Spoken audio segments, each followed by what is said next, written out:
Hi everyone, great to be back with you. I like to imagine you by my side as we travel together, all facing forwards. This week's episode of Hauntings has overwhelming parallels, bewitching parallels with the issues and the fears that all of us face today. The things called artificial intelligence, the thing called transhumanism, all of that. But before we get started, just let me remind you to support this channel if you can. If you would, go to patreon.com, find me by name, part with a little bit of cash and sign up. Simple, but it keeps this thing going if you want it to, and I do, but I can't do it by myself. Costs about the price of a cup of coffee once a month. You become part of the family, first and foremost, but you get early access to all my new content and exclusive access to some content. The details are there to be had. You can also go to my website, neiloliver.com, and you'll find similar. Let's talk about the rise of the machines.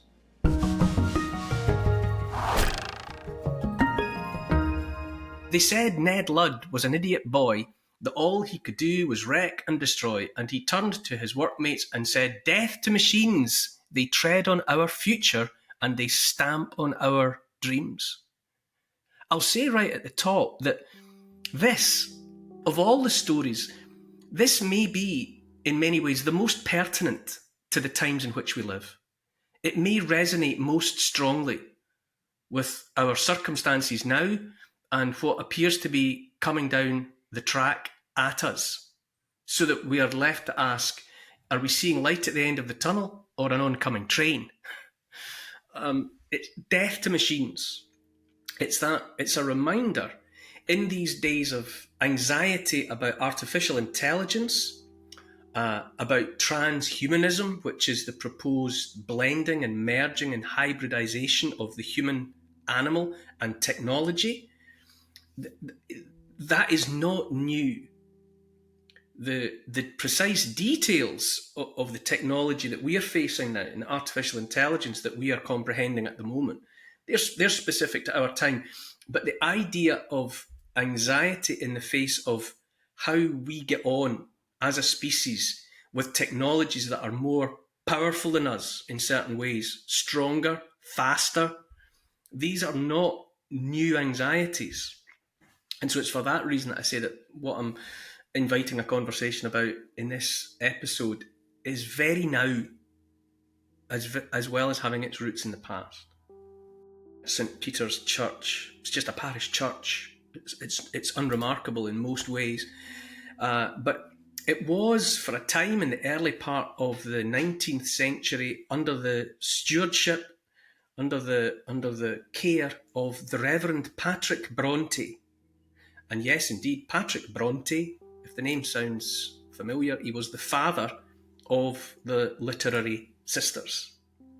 And at the material time, he was an assistant curate in that church of St. Peter's, in the village of Hartshead, in West Yorkshire.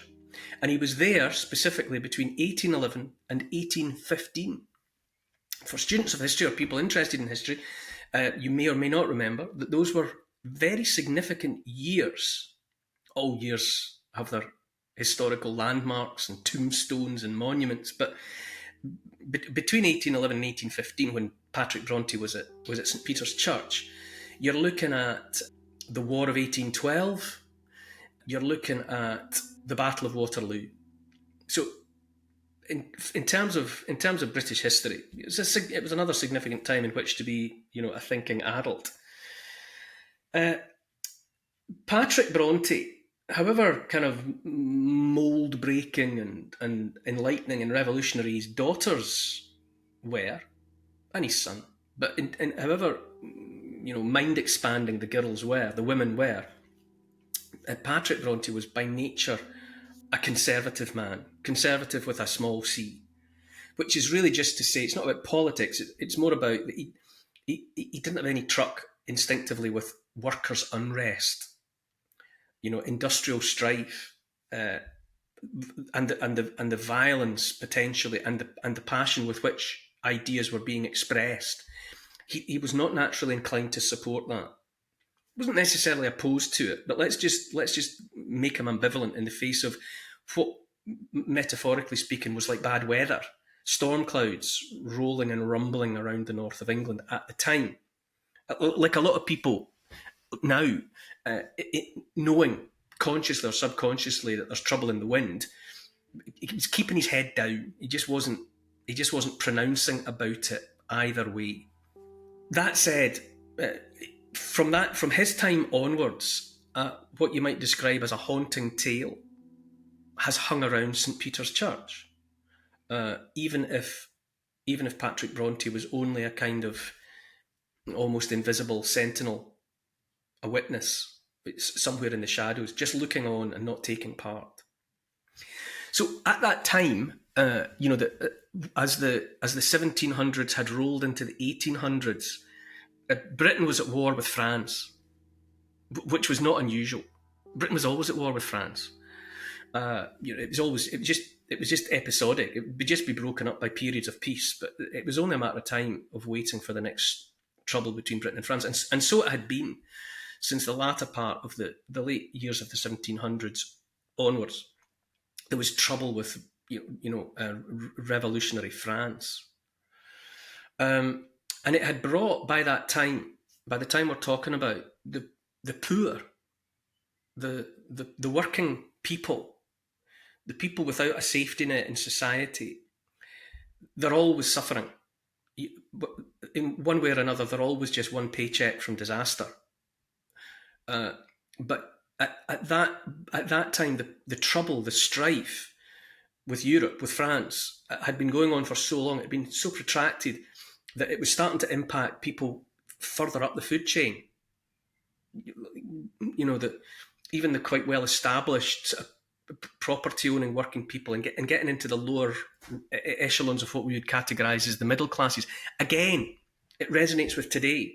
There's much talk at the moment of a deliberate, orchestrated attempt to hollow out, to undermine, to impoverish, immiserate once and for all the middle classes, who have for the longest time been semi-insulated from economic woes. But that floodwater, that insidious rise of damp, has in our time reached very much, almost compromised the middle classes here in Britain, all across Europe, certainly in the United States of America. Well, again, it's not the first time that trouble has reached as high as it has. There's a historian who's relevant at this point, Frank Peel. He said, "The hard pinch of poverty was now felt in many a dwelling where it had hitherto been a stranger." It's quite a lyrical expression of the same sentiment. Soldiers were coming back from wars with France, and then the Napoleonic Wars. Once Napoleon was the figurehead of it all in France. Not for the first time, and certainly not for the last time, men were coming back and finding themselves redundant. They'd fought and bled for the country. But on return home, they weren't wanted by the state. They were useless eaters. The echoes from the past that resonate meaningfully and painfully in the present are everywhere in this story. So there was a localized coming to a head on the evening of the 11th of April, 1812. Picture, if you will, a group of men gathering quietly in the dark of night by prior arrangement after the working day was past, and they meet in the shadow of an obelisk, a stone column at Cooper Bridge. It was called by the locals, it was called the dumb steeple. It was a kind of thing that marks crossroads all over the landscape of Britain, a column of local millstone. There was a stone ball on the top of it, a carved stone ball. And it was the crossroads of a road linking Huddersfield and Liversedge, and the other joining Brighouse to Mirfield. So it's a local landmark, but no more. But it was a place that stood out in the minds of people, and we could say, let's meet at the dumb steeple, which they did. But just by way of an anecdote, when anyone passing through asked why it was called the dumb steeple, the locals knew to reply, because it had never been heard to speak. Make of that what you will. Is that kind of, again, you think you dismiss these things, but was it Was it some sort of bug trapped in amber of an older memory of people having some sort of spiritual relationship to standing stones, and that, but time having moved on as it will, now this different kind of standing stone didn't speak. I don't know. You just wonder. You just dismiss it as a joke, or does it have within it some kind of hint of something deeper and worth paying some attention to? But that's a story for another day. So they gather, scores of men, and they set out along the road across Hart's Head Moor, local bit of wilderness, towards Rawfolds Mill at Cleckheaton, a few miles away from the Dumb steeple. And so picture the scene. They're working people, men of toil. They're murmuring to one another, keeping their voices down, because at that time, there's local militias and there's the local presence of the manifestations of the myrmidons of the state are always to be expected somewhere. So they're keeping their voices down as much as they can. Maybe there's 150 of them, fewer than 200, more than 100, hard to be precise. And in a piece called The Risings of the Luddites, Chartists and Pluggers, published in 1888, Peel wrote the following. Quote, they were armed in very motley fashion. Some bore guns, others pistols, while many carried only hedge stakes or stout bludgeons of various kinds, and not a few held on their shoulders huge hammers, mauls, that's another kind of hammer, and murderous-looking hatchets of various sizes. They were nearly all disguised, some having their faces simply blackened, and others wearing masks to conceal their features effectually. Many of them were dressed in carters' smock frocks. Others had their coats turned inside out. Some had put their checked shirts over their clothes, and a few had actually dressed themselves partly in women's apparel.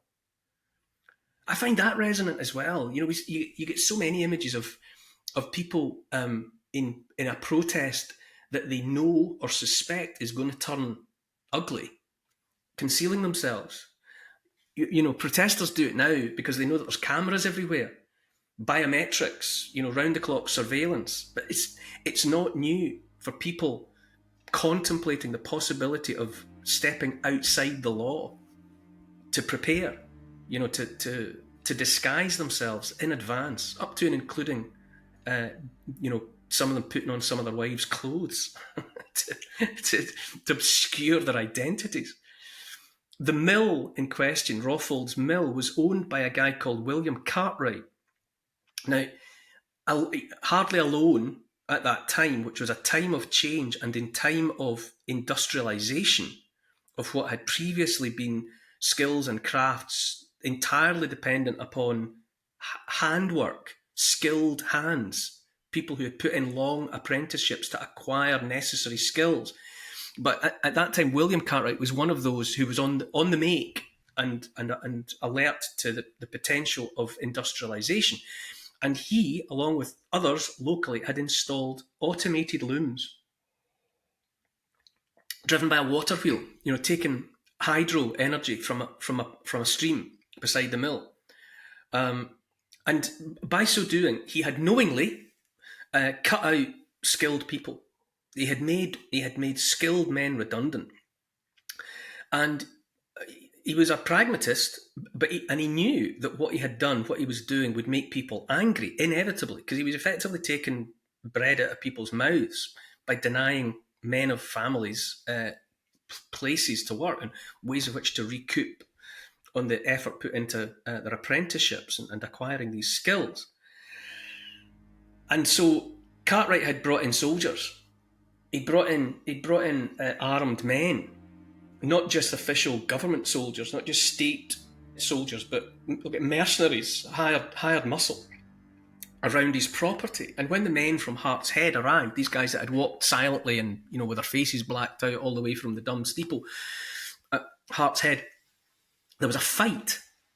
Now, no doubt they were expecting it, both sides. I don't suppose the presence of the military was a complete surprise to the working men who'd walked in. Both sides fired musketry and pistols, And there's a brief moment of chaos. These sorts of clashes tend to be a flash in the pan. There's a few frenzied moments, a few frenzied minutes, but it's all over pretty fast. It having gone one way or the other, and basically the 150 men from Hartshead were driven off. So they start helping each other away. There's men shot, men wounded, men hit over the head, and they're trying to get away out into the darkness, get away again. And some died. There were a handful of deaths, and it's said back at St Peter's Church in Hartshead that a mass grave, a little mass grave, was quickly dug in the darkness because they had to. They knew that there were going to be consequences for what they had done, and so getting rid of the evidence was of paramount importance, and they didn't want the bodies lying about, and so those who had succumbed to their wounds were hastily buried in consecrated ground in the churchyard at St Peter's Church. No stones, nothing to mark their place, just the turf laid roughly back down, and Patrick Bronte. The Reverend Patrick Bronte, the assistant curate, is supposed to have witnessed it. Okay, this is in the lore that's on the sort of fringes of what we know about the Bronte family and his life. Before he was known more than for anything else as being the patriarch of that literary family. So he saw the digging, he saw the laying to rest, and he saw the stamping back down of the turfs to cover their tracks. But he did nothing about it. He didn't get involved, but he didn't talk about it. He didn't turn the people into the authorities. It's said that he just knew it had happened and turned a blind eye and a deaf ear. So hard to judge him. So that there we have the seed, the genesis, another backstory explaining why in the vicinity of St Peter's Church in Hartsfield in West Yorkshire, there's haunting. It's a haunted place, which may or may not be to do with the residue, the emotional residue of that flashpoint, that suffering, that pain, that fear, that dying. It's there. It's another of those places that becomes indelible in the landscape. It becomes marked by a particular event or a set of events. For 200 years or so, there's been a pub called the Whitegate Inn beside Leeds Road. Our landscape, the British landscape, is punctuated by pubs. They've been there, in many instances, they've been there as long or longer than any other standing structure, especially in England. Also, in the same vicinity and older yet than the Whitegate Inn is the Three Nuns. That's at Murfield. And both the Whitegate Inn and the Three Nuns had been gathering points, more gathering points for men bent on wrecking, the destruction that was being meted out to the machines at Rawfolds.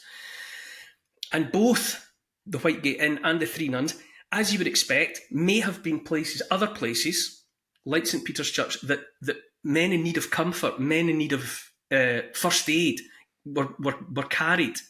It may well have been the case where some of them died. So again, the aftermath, the lingering residue of that night is there potentially in these older buildings as well. And those places play their part in the story of that night of wrecking. Wrecking was that activity that became synonymous with the people who were upset about losing their livelihoods to machines, but they had no recourse. Nobody was listening to them. The state didn't give a damn. The owners didn't give a damn. So, what were they supposed to do? You're dealing with people who are on the point of being left with less than nothing, and people with less than nothing to lose are unpredictable, to put it mildly. So, to get to the specifics of those two locations, the Whitegate Inn is still where it always was. It's still the original building. It's been renovated, as you can imagine. Inside, it's been through many, many iterations. But externally, and in all the fundamentals, it's still the building that it was at the time. The pub that's on the site of the Three Nuns, however, was only built in 1939.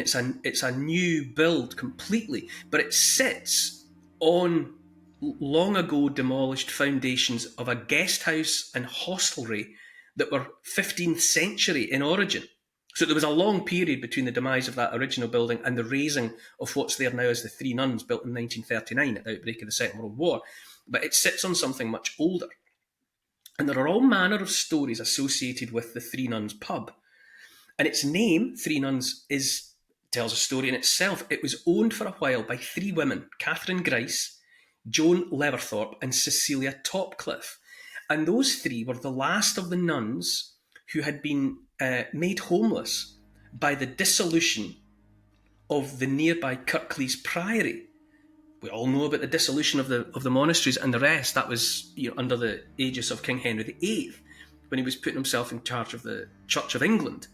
And he appropriated the wealth and the property of what had been the Catholic Church. And everybody was turfed out. Monks and nuns alike were all made homeless by that process. And according to local folklore, according to tradition, and there's no reason to think that it's not accurate, at least maybe incomplete, but broadly true, that Catherine Grice was wooed, and I'm using that euphemistically really, but not wed, by one of the men sent by Henry to dissolve the priory. Basically, she found that she was pregnant, she'd been abandoned by the father of the baby, and, as is so often tragically the case in those days, she drowned herself. Seeing no future and no option, she drowned herself in a nearby stream that's known now as Nuns Brook for that very reason. Okay, so there's tragedy, there's pain associated with the place. In 1644, later, en route to the Battle of Marston Moor, the climactic battle at Marston Moor, Oliver Cromwell spent the night there as well. He spent the night at the same hostelry. So, lost or not, beneath the modern car park and the modern pub at Three Nuns, it's history all the way down. And the pub is also associated with the prioress. That is to say, apart from Catherine and the rest of the three nuns, the woman in charge of the priory when it was there, her name's been lost to history. But it's said that whoever she was asked to treat the wounded Robin Hood. Robin Hood in his extremis, having been wounded and brought to the priory for aid, she bled him to death. She opened an artery and watched him die, and then had the body buried by the side of the nearest road. Hardly the sort of behaviour that you'd necessarily expect from a prioress, but there you go. The ins and outs of it are lost to time. And regulars now at the Three Nuns and at the White Gate Inn report encounters. The usual stuff, what we can call the usual symptoms of some mysterious malady out of reach and out of touch. People walk into cold spots, walking through a corridor, walking into a room, they're suddenly cold. The hairs go up in the back of their neck. There's a drop in temperature. This is a recurrent theme of places associated with haunting. Footsteps, the approach of someone towards a doorway and then no one there. Doors that open and close without visible cause. The bolting and unbolting of other doors. It's all there, and always it's attributed to some or other of the unquiet dead. Catherine Grice, others of the nuns, other tragedy, the prioress, Robin Hood, all of that swirls around those locations. And that's even before you get to the fact that it was also a place that was sought out for sanctuary and comfort by the men coming back from that wrecking spree at Rawfolds Mill.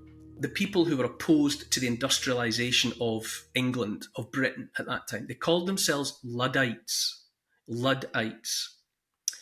And they had set themselves to reclaiming their right to work from new technology. They did not want to go quietly into that good night. And what other story could I relate at the moment that has more, that reaches out more forcefully into the 21st century? Whereas I said at the top, we're all struggling. Many people are struggling now with what artificial intelligence will mean, and the rest of the digital tech. What will it mean for us? What will it mean for our children and our grandchildren? What will it mean for society? You talk of the digital cage, the surveillance state. All of these things are bound up with the same greater malaise. It's us or technology. How are we supposed to prevail or even to survive meaningfully? How are we to thrive in a world where the upper hand is held by machines? And this is a story that has its antecedents, which I find fascinating. And we used to be encouraged to laugh about Luddites. To admit to being a Luddite was something that you said. I do it. I say to my kids, in relation to not being able to do something with a computer and not being able to do something in relation to an app on my phone. So that kind of inability or unwillingness to adapt to the present and the future is Ludditism. And it's at its heart, it has a kind of a rage against the machine. I feel it. I'm sort of stubborn in the face of technology, and I know it's limiting, but I tend to long for and to hanker after analog alternatives to the digital totalitarianism that's coming our way. And now when I hear myself doing that, I almost hear a hollow laugh from the past rising up from the chests of dead Luddites of the 18th and 19th centuries. And maybe they're having the last laugh. In the time of those original Luddites, even by the time they were taking that name for themselves, the mechanising of industry was long underway. It was happening. That insidious creep was there before anybody called himself a Luddite. The threat, the challenge, the potential was there during the reign of good Queen Bess, Queen Elizabeth I, an English clergyman. Everyone that makes any sort of contribution, they're always connected to the church somehow or other. Clergyman and inventor William Lee of Calverton, he had come up with a knitting machine, a mechanical knitting machine. I mean, damn clever. It was called the stocking frame, and it did the job of knitting stocking socks, whatever things that you would wear on your lower legs, under your boots and shoes. And Elizabeth, however, was sympathetic to the plight of her working people. She weighed it up and could see that it was going to put people out of work, basically, and she refused them a patent, which was pretty reactionary. She saw, rather than contemplate the fast buck that was being made available to her via the technology, she decided not to let it stand.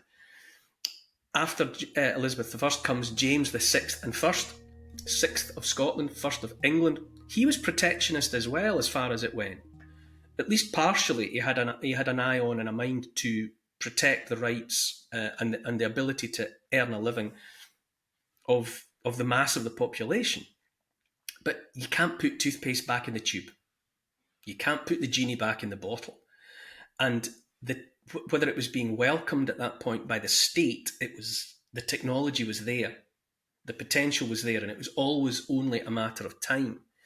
And so people were always quietly in the process of, like we all are, of assimilating it, of accepting its presence. It came on gradually, but inexorably, the rise of the machines. But there were always those that were resolutely opposed. They could see, or they persuaded themselves, or they understood, or for their own reasons, they just saw trouble and decided to oppose it. So unskilled labour, which is the mass of the population, people that just, all they can offer is their strength. All they can offer is their ability to turn up on time somewhere and do what they're told. And they had been the first, inevitably, to accept the inevitable. And they were the first to get herded into the mills as they were built, the first of the automated places, the first of the industry. And they came in on the understanding that they were just serving the machines. They were the slaves of the machines. The machines were not their slaves. It was already tipped against the human species at that point. But that's the unskilled. The skilled were a horse of a different colour. They were defiant in the face of it because they had put a lot of effort into becoming skilled. You're talking about 7-year apprenticeships for various skills around production, around fabric, and other things that people had to put in years of their lives to acquiring. And they were not about to just surrender this to these, Johnny-come-lately technologies. And you had a class of people called croppers, and they were men who made good money by the standards of the day finishing fabrics. If the base work was done by machinery of one sort or another, they were called upon to finish it, and they were croppers. And they felt entitled. In the best sense of the word, they felt entitled to their jobs. They had earned their jobs, and they had earned the right to superior wages commensurate with their skills. And so with the advent of these machines, the stocking frame being emblematic of the problem that they faced, they rose up.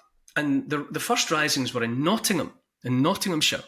Then it spread, the contagion spread to West Yorkshire and Lancashire and Derbyshire and Leicestershire. Croppers and other skilled people who basically took hammers and clubs to the stocking frames and smashed them. They would just break into the factories, the mills, and smash these things to bits. For anyone wondering, Luddite, the name comes from an almost mythical figure, a kind of a Robin Hood, really. Ned Lud, Ludd, or his name may have been Ludlam. It's hard to tell. It's lost in time. And as far as the principal version of the story goes, he was a weaver from Leicester. And the day came when Ned, who was one of those employed to service the machine, he was just there at the behest of the machinery, not the other way around. He lost his temper and he smashed the frame he was responsible for to pieces with a hammer. And then he moved to the one next to him and smashed that, and then dropped the hammer and walked out into legend. And that incident was supposed to have happened in some mill in Leicester in 1779. And from that point on, whenever frames and other kit were found to have been destroyed in the night, the joke was Ned Lud did it. He became another of these Robin Hood type figures that was there to, defend the rights of the poor against the rich. So there's anger simmering. It's there. It's that dark cloud of weather that Patrick Bronte was sort of aware of but didn't really want to get involved with. And on the 11th of March 1811, a gathering of men and women, because women were involved as well, were protesting their plight in the face of industrialization, and it was violently dispersed by a company of soldiers sent in by the Crown. In response, there was more damage done to a mill in Arnold in Nottinghamshire, and from there, and then the movement spread. There were deaths on both sides. Protesters, workers, and soldiers, were being done to death. So the whole thing was spiralling up into, the kind of trouble that eventually someone high up decides that they're going to deal with it once and for all. In April 1812, there were thousands of people gathered for a protest at a mill in Manchester. And the soldiers, on that instance, fired into the crowd with musketry, killing 3 and wounding 18. There's stories of trouble all over the place. There's a mill owner called William Horsfall, who's quite legendary in the story of the Luddites. And the quote that's attributed to him, this mill owner, is that he would ride up to his saddle in Luddite blood. And having said that, he was then involved in the defence of a mill in West Yorkshire, one of his own mills, and he was shot and killed. So you can see people are dying on both sides. And in consequence for what happened to William Horsfall, 3 Luddites were hanged. They were put to death for the crime.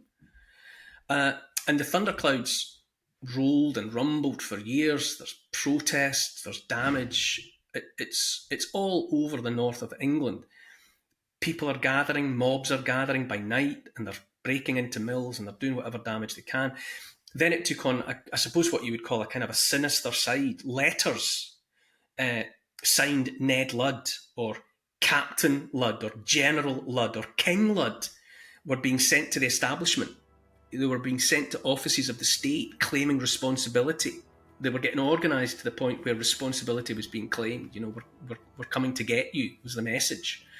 And believe it or believe it not, the damaging of stocking frames was made a capital crime across the board. So whether or not a mill owner or anybody else or a soldier got injured or killed in any of these disputes, just breaking into a mill and smashing a stocking frame was punishable by death. At that point, it shows you where the powerful have their sympathies. Happens again and again and again. The few rich, the few powerful are always ready to set aside the well-being of the rest, of the poor, up to and including the point where they'll put them in jail and throw away the key, or in the 19th century they'll hang them by the neck until they're dead. Because profit is always king. And the state could see that there was more money to be made in an industrialised world than there was to be made in a world in which people were making a decent living from the skills of their hands. Cut them out. Cut them out of the system. Make it machines. We don't have to pay machines. Always you see that where the opportunity is there to maximise profit, that's the side of the dispute behind which the state and its myrmidons will inevitably gather. It's a tale as old as time. And it's important, again, as it is in the present era, to remember that the soldiers of King Lud, if you like, those intent on stopping the machinery, they were not lumpen thugs. They were not barbarians mindlessly throwing themselves against, the walls of civilization, and taking hammers to machinery that their inadequate brains failed to comprehend. And far from it. This was not an unthinking mob. This was a thinking tranche of population that understood only too well that they were on the edge of an abyss, and they either had to fight their way back from it or fall into the darkness. It was not mindless. It was reasoned, and it was justified. The awareness at large was sharp, and it was nuanced. Those who were the head and the heart of the uprising of the Luddites, they had bided their time, or maybe you might say they had bitten their lip for a long time, watching the steady creep of technology, watching the floodwater rise, seeing it drown, as it were, the unskilled workers. And now they could feel that cold, that chill, lapping around their own knees, and they could see the inevitable. And when people, as I said a few moments ago, when people have nothing left to lose, they become very unpredictable. They may well do anything when they're put into that predicament. And so, central really, apart from this fireworks, apart from the smashing and the damaging and the breaking and the shouting and bawling and the fighting, there was an essential demand that was being made that, right, we the skilled, we that previously did this, we who gave years of our lives to acquiring the skills that used to make you this profit, that you would now cast aside, we demand that we get an income from the machines. If the machines are going to replace us, they should be our machines. We should benefit from the machines as well as the owners. That was the argument being made. But, well, you can imagine the capitalists. I'm no Marxist. Don't get me wrong. I'm not making some sort of socialist argument here at all. But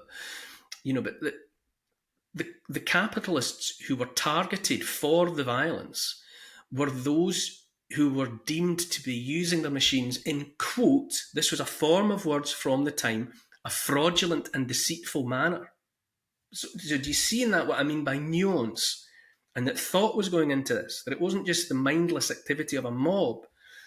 It was time-served, skilled men left with few options when it came to protecting their status. And so as their compromise, they were prepared to surrender to the machines in as much as they could appreciate that the machines were more efficient and were making more money, but they wanted some of that money. Okay, these will be our machines. We will share in the benefits of industrialization. Of course, you don't need me to tell you it was not to be. And angered and probably frightened by the rising scale of it, the government just came down hard. The government just jumped on it.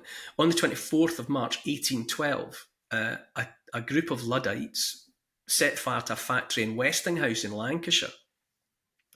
And, in the aftermath, a trawl of likely suspects were hauled into court. And 4 of them were hanged, executed. And 9 were transported to Australia for 7 years. Such is the determination on the part of the state all the way up to the king. Now we can get rich here, and we don't need the people. And so the people had to be shown, pour encourager les autres. They had to be shown, we will stamp on this all the way to death, execution, and transportation, which is arguably a fate worse than death. And on the night of the 9th of June 1817, something like 300 jobless, redundant workers joined a march on Nottingham. And the leader of this movement, if you could call it that, was an unemployed stocking maker named Jeremiah Brandreth, apparently an ancestor of Giles Brandreth. Little aside there. But in the final analysis, it's more than likely that Brandreth was a patsy.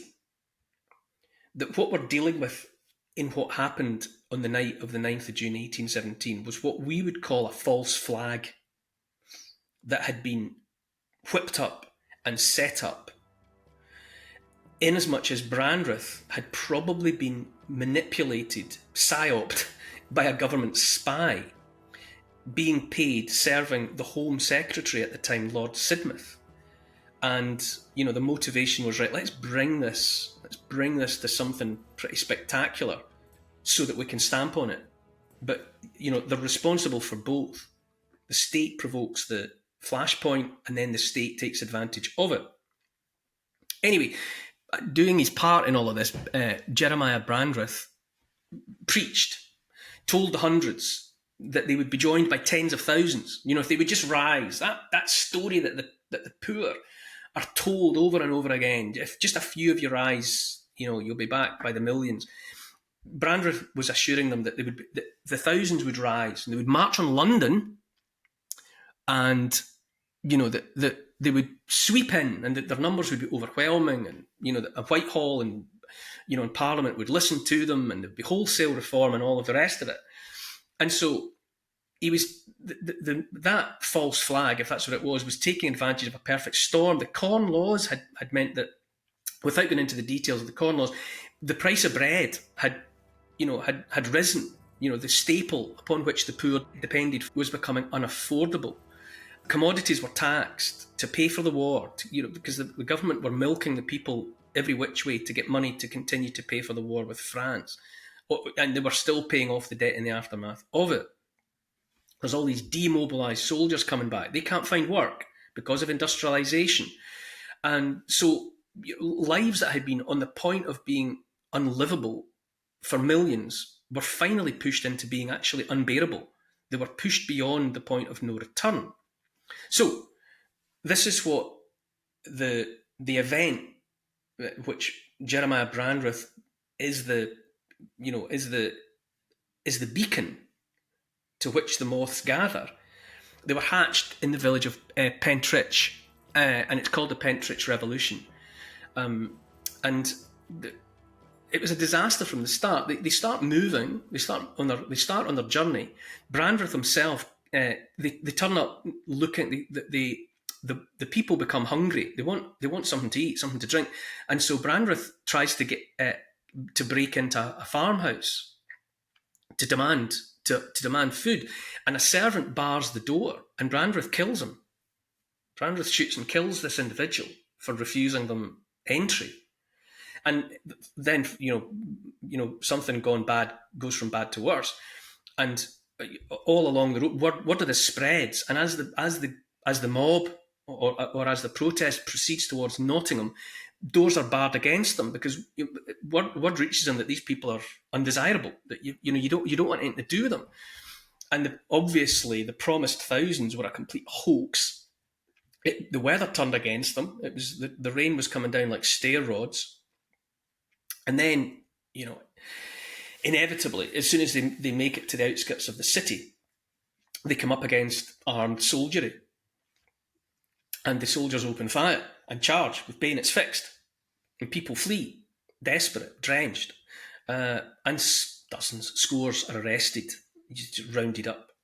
So now the false flag has come to its fruition.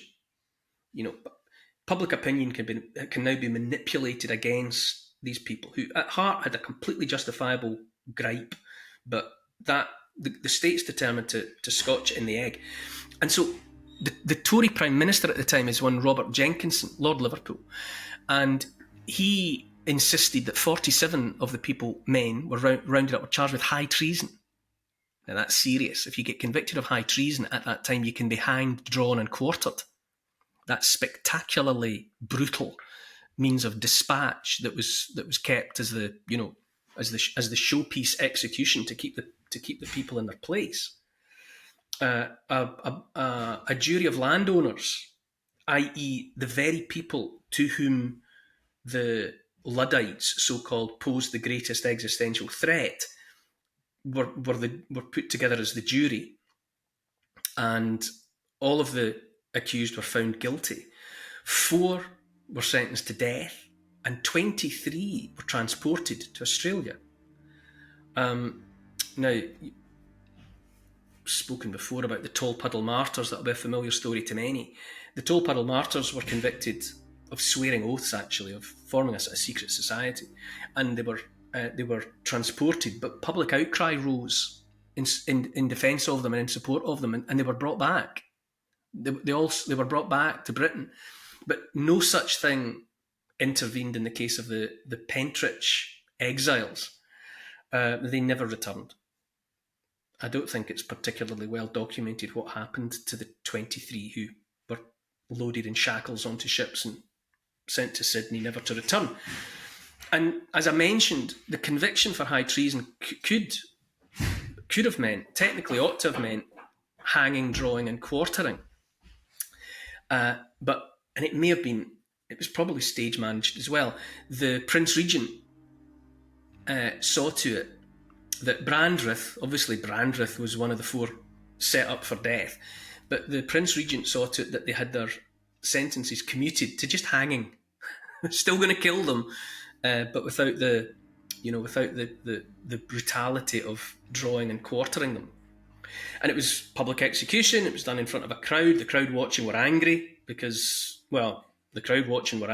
they knew what was happening in front of their eyes. There were soldiers everywhere, armed, ready to control any protest. And once they'd been hanged, the corpses were laid in a row and had their heads cut off. I mean, it's medieval.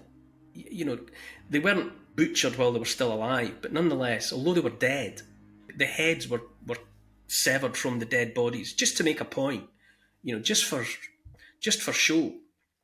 And all of the families of all the men convicted, not just the 4 dead, but the 23 who were transported, were evicted. They were turned out onto the street and their homes were burnt to the ground so they could never return. This is the powerful saying, this is the way it's going to be. This is the future. And if you think that you can turn back the tide of the future, you've got another thing coming. So if it was a false flag, and I would allege that it did its job. The Pentrich Rebellion was the last. Nobody ever rose again in any meaningful way after that. The people had been shown, and the people took heed. A poem attributed to Brandreth reads, "Every man his skill must try, he must turn out and not deny. No bloody soldier must he dread, he must come out and fight for bread. The time has come, you plainly see, when government opposed must be." Did Brandreth write that? Was it all just part of the pantomime? I don't know, but it effectively ended with him when he dropped on the end of that rope. And I say we're haunted by the thought, by the intent, by the righteous indignation of the movement that came to its awful climax with the Pentrich Rebellion. But all the Luddites that went before them, all of those that saw the writing on the wall and rose one way or another in an attempt to stand up for the human race in the face of machinery. And they had put the fear of God in the authorities. At one point, before matters came to a head at Pentrich, 12,000 soldiers were mobilised domestically to cope with it. to face down the threat of Luddite violence.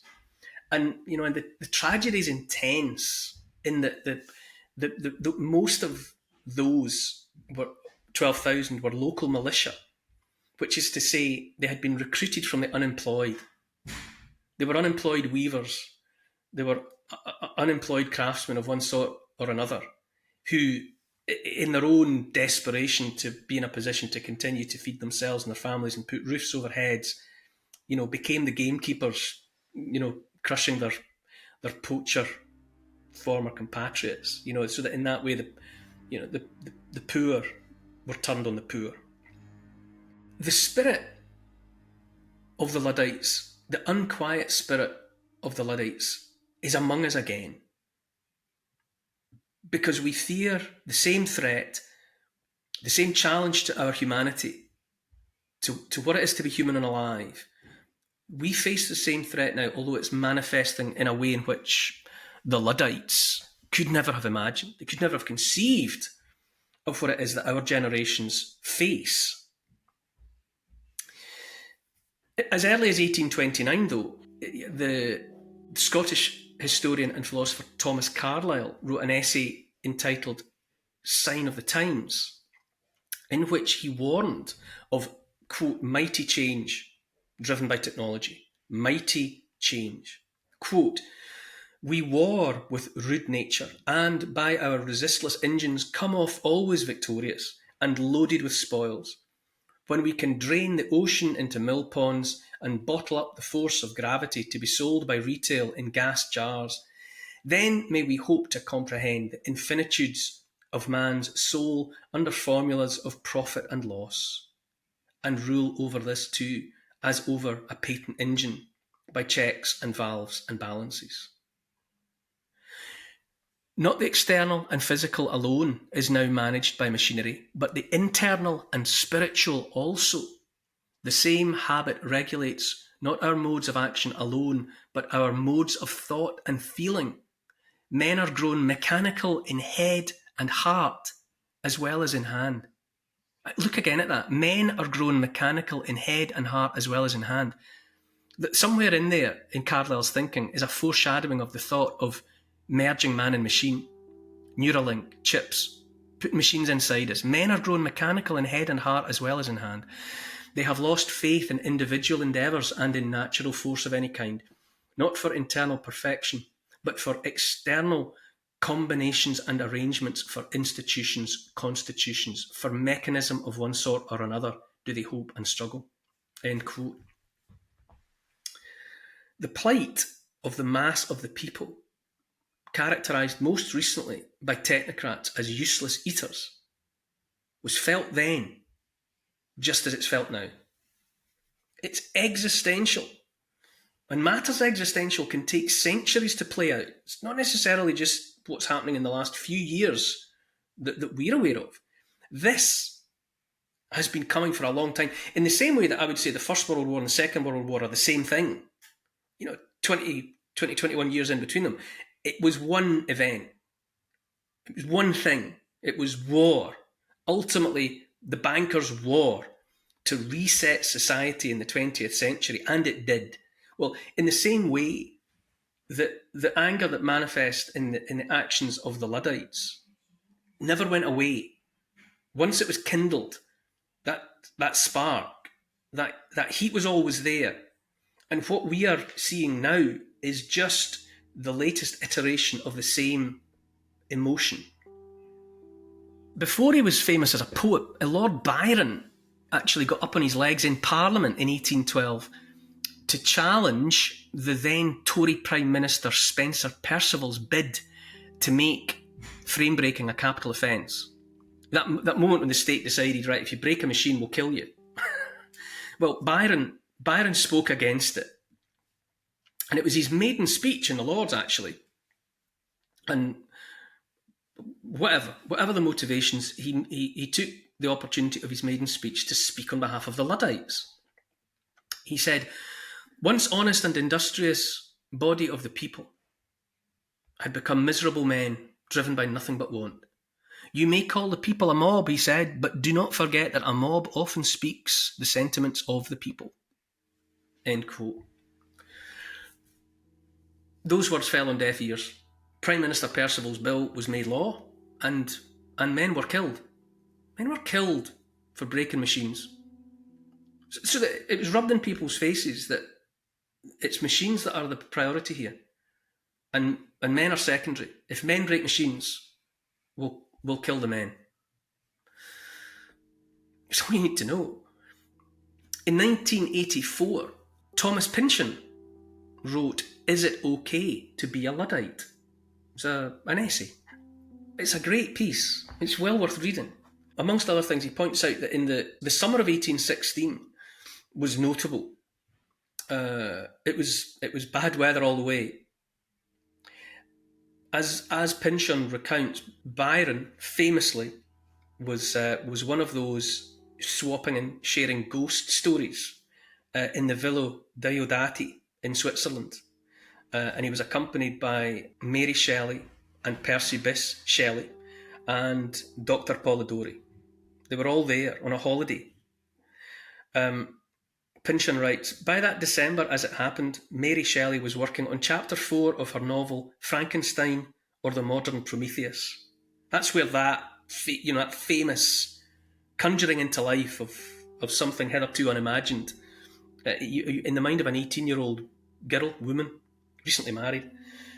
Mary Shelley famously started work on Frankenstein after a dream that she had in that villa after one of those bouts that the little gathering spent swapping stories. And Pynchon says it's a novel that still remains worth reading. Quote, for all the reasons that we read novels, as well as for the much more limited question of its Luddite value, that is, for its attempt through literary means, which are nocturnal and deal in disguise, to deny the machine. End quote.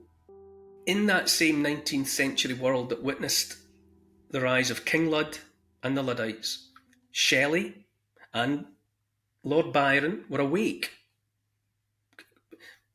consciously or not, to an existential battle between mankind and mankind's creations. In the essay, Pynchon describes how Gothic fiction, so-called, like The Vampire, which was a work of Dr. Polidori, Walpole's The Castle of Otranto, those works were coming out of the collective unconscious, I suppose, summoned by a world struggling with change. You know, when the age of reason was vanquishing old spirits, like magic and like religion. You know, the age of reason had come to do away with all that. Quote, Blake's dark satanic mills represented an old magic that, like Satan, had fallen from grace. And Pynchon says the Luddites and the Gothic novel, each in its way expressed the same unwillingness to give up elements of faith, however irrational, to an emerging techno-political order that might or might know what it was doing. How many of us now harbour Luddite fears? And with more good reason than the stocking makers and weavers of the 18th century. You know, what they were confronted by was pretty simple. It was simple machinery, by our standards, achingly simple. And if they wanted to, and when they wanted to, they could get at that machinery. It was in the mills. It was in familiar locations, and they could get in among it and confront it and break it. But even at that, they failed. They weren't able to turn back the tide. And those of us fearing what might be coming now, there's this fear that we too might have to step aside and make way for the future, whether we want to or not. The challenge, the foe, the already present reality is amorphous, hard to pin down. It's not just a case of going to the mills and finding the machines. It's not stocking frames and automated looms that we're facing. It's the cloud. It's artificial intelligence that feeds on our data. That's its lifeblood. Data. Digitised data is now, if you haven't heard this before, it's the case, the most valuable commodity on the face of the earth. It's not oil, it's not gold, it's not diamonds. The most precious commodity is digitised data. And it's control of data that's going to drive the future, the winners and the losers. The Luddites walk among us now like ghosts. They're there, nodding their heads. Yeah, seen it all before, they say. And no doubt, also at the same time, wide-eyed in wonder at what they're looking at. You know, because we have transhumanism.